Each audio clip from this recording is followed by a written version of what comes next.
the lost tapes of dioramas. Not many people, I don't think anyone's seen this dial. This was kind of a, it was a commission, but it was one of those commissions where the original person who asked me to create it didn't want me to really, you know, show it until it was done. So I, which is definitely an option I give people. If you want me to create a dial, but you don't want it to be seen, you want to be the one that presents it, I have no problem with that. I usually give you 2 weeks after you received it. If that's the case, 2 weeks after you receive it before I put anything on YouTube or what have you, because obviously I want to always put my progress in terms of making dials. So I'll always eventually do it, but I don't mind waiting. So this is one of those situations. Eventually this kind of fell through. It didn't work out in terms of the commission, you know, as it just kind of fell through, which is fine because I eventually put it on, or yesterday I put it on Facebook real quick, on Instagram, just temporarily to see if anyone was interested, and somebody was. So it's officially sold, so it's gone, so it's been shipped today. But before I got rid of it, I wanted to record it and put it up on YouTube. So this is a recreation of my personal gas station diorama. The difference is that this door was on that side. Everything was kind of flipped, and the gas tanks were here. You know, dioramas, a diorama like this is not easy to create because you have to get a lot of things right. You have to make, it has to make sense. And then for me in particular, it has to be able to be, you know, to collapse and put away. So magnets are involved as always. So it definitely isn't easy. So to recreate an entire new schematic blueprint for a gas station is something I probably wouldn't even want to get into. So I'm definitely willing to twist and turn in terms of changing it up a little bit from something I might have created. I will never I'll never do this diorama again. I'll never do any diorama. I'll never do the one that I sent to Slings or to Russell. I'm just not recreating dioramas. People have hit me up, like, oh, can you do one just like Russell's? I'm not doing that. That's unique to Russell, and there's so many different possibilities for dioramas that I don't want to replicate them like that. You know, it's a custom. It's a one of one. That's how I'm always going to look at dioramas. The only thing I'm willing to replicate is something that I've created for myself that I haven't sold to anybody. So if I created it for me and you want something just like that, I don't mind doing that. Then it's just me and you that own it. That's cool. I don't mind. But I don't want to make another diorama like Slings or like Russell's or like Rich, the one that I'm sending him. I don't want to recreate that. That's theirs. So some of the highlights here is this door is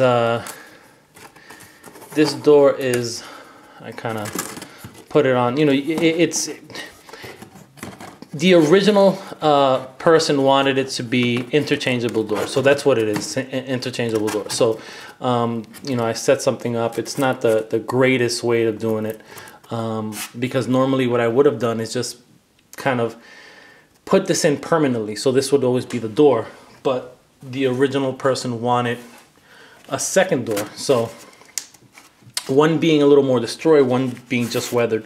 So what I have here is I have this little, I don't know, I don't want to call it an invention, but this is the way that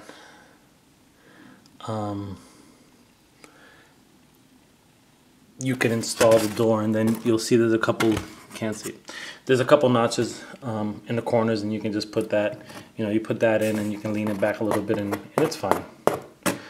This door was also made so that there was a cleaner one. Again, just weathered. This one's more, you know, broken glass and chips and chunks beat up, and this one's you know, just a weathered version. So with this door, I adjusted them, or I cut them to fit perfectly into the frame. So again, it would be a little difficult to try to get some type of system to keep opening and closing it and changing it. So that's not something I created, just because I try to think of different ways, maybe putting something here to connect into the floor and there. And I don't know, it just felt like it was just gonna eventually mess up. And again, I always try to think for the future. I want the owners of these dioramas to have these dials for a really, really long time. So I have to kind of think about that. As you can see, it's kind of the broken window that's installed there. These gas pumps are replicas of 1920s gas pumps. And then there's two rooms. So there's like a convenience store slash office. And actually, I also created a counter.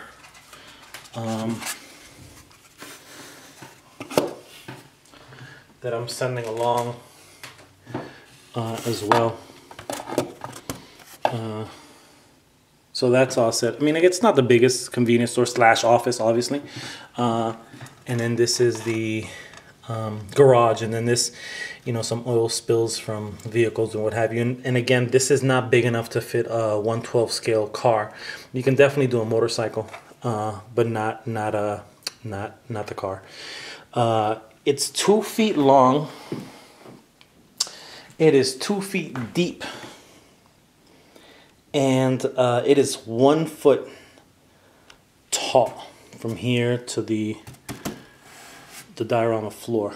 So it's pretty big. It's a pretty big diorama. Probably one of the bigger ones that I've ever made. But as all of my dioramas, it breaks down, baby. It breaks down. So. Take the gas pumps always first, man. I dropped from my diorama.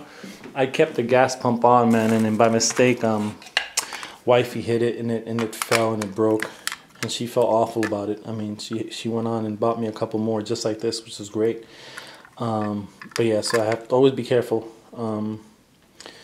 with the gas pumps, because you move this and it's gonna fall and bow.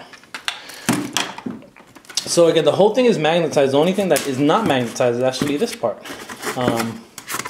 which I just used dowels and shaved them into kind of, stakes or whatever, and then it just fit into that.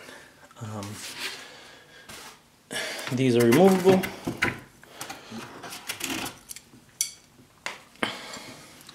Obviously, those are removable. And then magnets take over.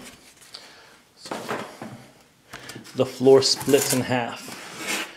And this is a thicker floor. I believe it's a 2-inch floor. But yeah, so same deal as all the dials. They're just.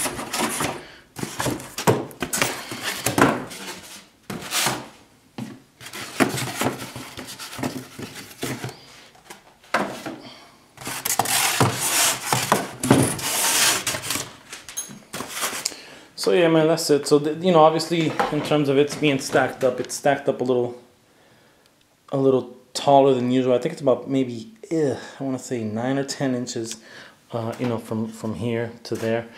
But it's still collapsible and still modular, and still you can still put it away. And I usually send this is the box that it's going in. So I usually send a box that.